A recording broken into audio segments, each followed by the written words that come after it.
Можете сказать, после убийства Османа II какой-то чиновник сделал бунт из-за убийства султана. Какой Санджакбей это был и какую пользу дал бунт? Комментарий от подписчика. Убийство Османа II оставило сильный отпечаток на правление Мустафы I. Бунты и волнения в столице не утихали.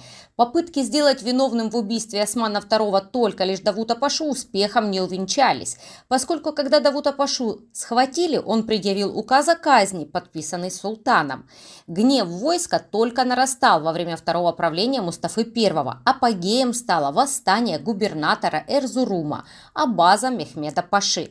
Мехмед Паша был сторонником Османа II в реформе янычарского корпуса, поэтому нещадно избавлялся от всех янычар после смерти Османа II.